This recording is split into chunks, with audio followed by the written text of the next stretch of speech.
Bonjour, je suis à Lyon pour assister à une séance de danse pas comme les autres qui mêle recherche et thérapie. À croire qu'entre mes chorégraphies approximatives du samedi soir et le soin, il n'y a qu'un pas, de danse évidemment. Vous écoutez le podcast Les Volontaires, dans lequel on va à la rencontre de celles et ceux qui participent à la recherche médicale de l'INSERM. L'INSERM, c'est le seul organisme de recherche public entièrement dédié à la santé humaine. Je suis Chandru Kumar, journaliste docteur en neurosciences. Et pour ce nouvel épisode, nous allons nous pencher sur des jeunes patients qui souffrent de douleurs chroniques. La douleur chronique, c'est vraiment une douleur qui revient sans cesse et qui passe pas malgré des essais de traitement. Il y a peu de solutions spécifiques pour soulager leur douleur. Et si la danse-thérapie, avec une pratique adaptée, permettait de se sentir mieux dans son corps, de mieux comprendre ses sensations et de réapprendre à bouger pour mieux gérer ses douleurs? Cette idée lumineuse est celle du projet AlgoDance qui tente d'allier art et santé. Encore faut-il le prouver. C'est tout l'objet de l'étude. Vous allez apprendre plein de choses et ça sera super cool. Et comme je l'affirme haut et fort, la science, c'est avant tout une aventure humaine. Je vais donc à la rencontre de Clara, Tessa, J'ai 19 ans. et Sarah. Quand je faisais les ateliers, je me sentais bien. 3 jeunes volontaires impliqués dans cette expérience sur la douleur. Et aussi d'Angeline Olimpieff, Bonjour, je suis art-thérapeute. ainsi que de Maud Fro, Je suis spécialiste de la douleur. scientifique au Centre de recherche en neurosciences de Lyon, dans l'équipe Neuropain d'intégration centrale de la douleur, INSERM U1028. Je suis actuellement dans une grande salle du Centre d'évaluation et de traitement de la douleur. Je vais assister à une séance de danse-thérapie destinée à 2 volontaires dont Clara, 14 ans. Nos 2 jeunes femmes souffrent de douleurs chroniques difficiles à soulager. Ça fait 9 mois, voire un peu plus, que j'ai très mal à la tête du côté droit. Je vais avoir une hypersensibilité au bruit et à la lumière. C'est handicapant au quotidien. Du coup, aujourd'hui, on va reprendre un petit peu l'exercice de respiration. Bonjour, je m'appelle Angeline Olimpieff, je suis art-thérapeute. Donc le but, c'est vraiment d'allonger au maximum son inspiration et son expiration. Et quand il y a contact de la main, on va essayer de venir respirer dans ce contact-là. Quelle est la différence entre un cours de danse ou une séance de danse-thérapie ? C'est pas du tout la même chose, même si dans les deux on danse, les objectifs sont pas les mêmes. Dans le cours de danse, on va avoir vraiment des objectifs artistiques, alors que dans une prise en charge art thérapeutique, mon but est thérapeutique. Il n'y a pas de volonté de performance. Moi, je suis pas là pour juger un niveau, une évolution, une progression. J'utilise en fait la danse comme outil pour en fait atteindre mes objectifs thérapeutiques et de pourquoi ils sont là. À la base, je suis pas une très grande amatrice de danse, mais on n'avait pas vraiment de solution à ma douleur et je suis déscolarisée, je fais plus vraiment d'activité. On va passer à la suite. Du coup, on reprend la même idée de l'exercice. Okay. Donc, par exemple, moi, je vais poser ma main dans ton dos. Et en même temps, tu vas essayer de sentir la respiration de l'autre à travers le contact de ta main. OK ? Une fois qu'on sent qu'on est bien connecté, commencez un mouvement un petit peu oscillant comme ça. OK ? Angeline Olimpieff, comment ça se déroule une séance de danse-thérapie ? J'aime bien commencer dans un premier temps par un moment calme, on va dire. Donc, on va vraiment se concentrer sur la respiration, sur son corps. Et donc, ça, c'est vraiment un moyen pour moi de les recentrer sur le moment présent et l'espace ensemble. Et ensuite, je vais faire des propositions, en fait, qui vont les emmener à se mobiliser et à engager leur corps. Et ces propositions-là, souvent, j'utilise des outils qui vont connecter avec leur imaginaire, leur âge, et qui vont faciliter, en fait, la mise en mouvement, qui peut être un petit peu intimidante pour les personnes qui ne dansent pas. Alors, il reste quelques minutes. J'aimerais quand même qu'on explore un peu cette idée de monstre. On va réfléchir à un monstre. On va imaginer un monstre dans sa tête. Et après, on va essayer de l'incorporer dans son corps, OK ? Et j'ai quand même des... Là, Clara, tu viens de faire une séance de danse-thérapie. Est-ce que tu es dans le même état qu'avant que tu arrives et que tu fasses la séance ? Quand je vais arriver, je vais plus être avec des pas lourds, pas très envie de faire des choses à cause de ma douleur. Et en fait, le fait de bouger et de faire des choses adaptées à la douleur, Ça permet de reprendre un peu d'exercice physique et ça me permet d'être plus joyeuse au quotidien. Au fur et à mesure de la thérapie, je perçois effectivement beaucoup de changements chez les volontaires. J'ai envie de dire de manière évidente, mais c'est pas forcément évident, mais il y a une aisance corporelle qui va se développer. Donc vraiment, le corps, dans sa globalité, en fait, va être beaucoup moins timide, entre guillemets. Il va prendre plus d'espace, il va y avoir plus de richesse de mouvement. Et il y a quelque chose, moi, qui me touche particulièrement, c'est aussi, je trouve qu'il y a une finesse des ressentis corporels qui se développe. Et ça, c'est très intéressant. Lorsque l'on ressent des douleurs chroniques, on peut avoir peur d'enclencher des mouvements. On anticipe une souffrance et on préfère l'esquiver. On appelle cela la kinésiophobie. L'équipe NeuroPain de la scientifique Maud Fro a une hypothèse. En accompagnant les jeunes en souffrance à se réapproprier leur corps grâce au mouvement de danse-thérapie, ça peut les aider à redevenir acteurs et actrices de la gestion de leur douleur et leur permettre d'exprimer leurs émotions à travers l'art.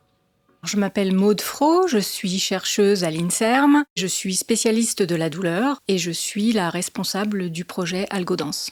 Alors une douleur chronique, c'est très variable, ça peut venir de plein d'endroits du corps, mais on définit qu'elle est chronique quand elle est soit continue, soit qu'elle revient de façon répétée pendant plus de 3 mois consécutifs. C'est pas forcément une douleur qui est présente tout le temps. Comment actuellement les douleurs chroniques sont prises en charge en France et notamment chez les jeunes et j'ai encore plus envie de dire chez les jeunes femmes? Ça peut être extrêmement variable selon les études, mais on va dire qu'à peu près 1 enfant sur 5 est touché par des douleurs chroniques et que finalement il n'y a pas tellement de choses qui leur sont proposées parce qu'on est très vite limité dans les interventions médicamenteuses. Et il faut savoir qu'il y a beaucoup plus de femmes qui sont touchées par les douleurs chroniques que les hommes. Et pourtant, la majorité des études qui sont publiées aujourd'hui sur la douleur chronique portent exclusivement sur des sujets masculins. Et on se rend compte qu'il y a une grosse différence de prise en charge, en fait. Et en règle générale, on invisibilise beaucoup la douleur des femmes et des jeunes filles. On ne les croit pas. Ça peut paraître un peu étrange, mais c'est vraiment la réalité de ce qui se passe. Donc l'écoute, le fait qu'on entend leur douleur, qu'on leur propose quelque chose qui leur fait du bien, etc., ça aussi, ça fait partie du soin. Je suis avec Tessa. Elle a 19 ans et a été volontaire dans l'étude AlgoDance qu'elle a terminée. Moi, j'ai des douleurs chroniques pelviennes depuis 4 ans, bientôt 5, non diagnostiquées. Parce qu'on vient un peu vers l'endométriose ou SOPK, etc. Donc, c'est des maladies très compliquées à diagnostiquer. Elle a réalisé une séance de danse-thérapie avec Angeline chaque semaine pendant 4 mois, ce qui fait en tout 15 séances. J'ai pris un peu ces séances-là comme un défi, puisqu'en même temps, je commençais un service civique, donc je reprenais une vie sociale, etc. Et avec mes douleurs chroniques, j'ai une grosse peur que mes douleurs me freinent, ou même j'ai toujours eu une peur de faire un malaise à cause de mes douleurs. Donc voilà, c'était un peu ma crainte en fait, que je suis dépassée par mes douleurs pendant ces séances-là. Je pense que l'intérêt de la danse-thérapie, c'est que à la fois ça ramène un mouvement que souvent les jeunes ont peur de faire, puisqu'ils ont peur du mouvement, la fameuse kinésiophobie. Donc le fait de ramener du mouvement, fait aussi prendre conscience qu'on peut faire des choses qu'on ne pensait pas possibles. Et puis, dans toutes ces séances, il y a aussi l'effet de la distraction qui est extrêmement important, qui est très fort sur la douleur. Ça, c'est très connu depuis très longtemps. Quand on fait autre chose, qu'on est investi dans autre chose, on pense moins à la douleur. Et ça paraît un petit peu léger comme effet, mais en fait, ça marche très très bien.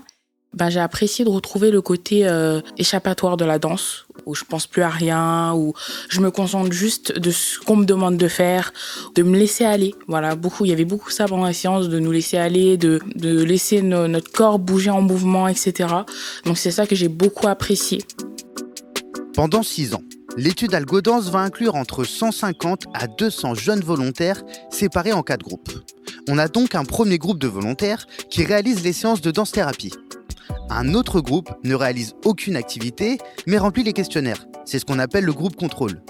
Puis 2 autres groupes participent à d'autres pratiques, à savoir d'un côté le yoga, qui est une méthode qui fait consensus scientifique dans la réduction des douleurs, et de l'autre côté l'art-thérapie, qui mérite d'être étudiée pour évaluer son efficacité.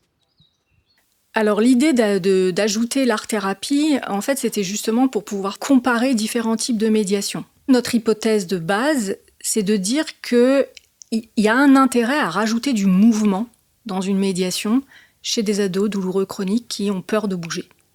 Maintenant, est-ce que c'est vrai ou pas ? Et c'est pour ça que ça nous intéresse de comparer la danse-thérapie et l'art-thérapie, où il y a moins de mouvement. Il y a du mouvement aussi, mais c'est pas la même mobilisation corporelle.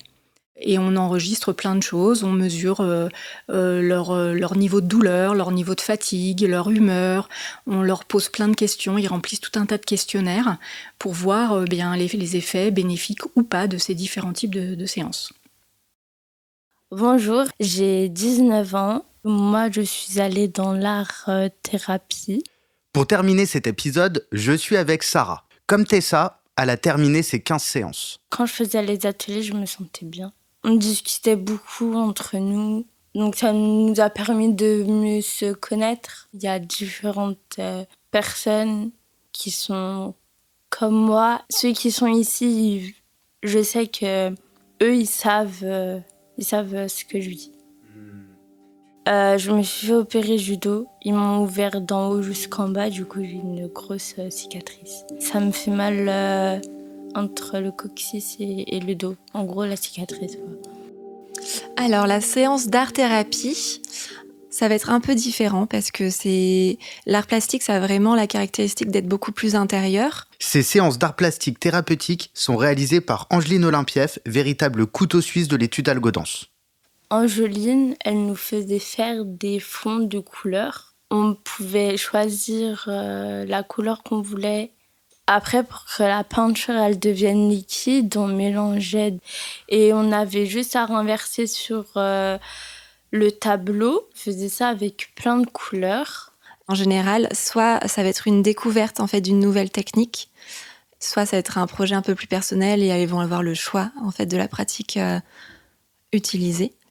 Sarah, est-ce que tu dirais que les 15 séances d'art plastique que tu as faites ont eu un effet sur ta façon de gérer tes douleurs ou de sentir tes douleurs ? En fait, maintenant, j'arrive mieux à dire quand j'ai mal.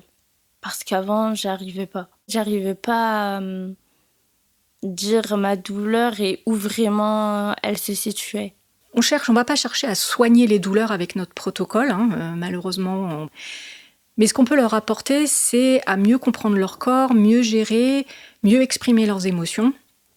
Et ça peut leur apporter des choses dans leur vécu avec la douleur, leur bien-être global, leur qualité de vie, leur rapport aux autres. Moi, si ça peut aider d'autres personnes, je leur dirais, n'hésitez pas à venir. Vous allez apprendre plein de choses et ça sera super cool. Maud Fro, est-ce que si votre étude montre des résultats positifs, est-ce qu'on pourrait imaginer que l'art-thérapie soit proposée, voire peut-être même que l'art-thérapie soit remboursée ? Alors que l'art-thérapie puisse être prise dans le parcours de soins des jeunes douloureux chroniques ou la danse-thérapie de façon assez évidente et simple, ce serait absolument formidable. Si ça pouvait être remboursé, ce serait alors là, je pense, un rêve, vraiment un rêve, ce serait vraiment très bien.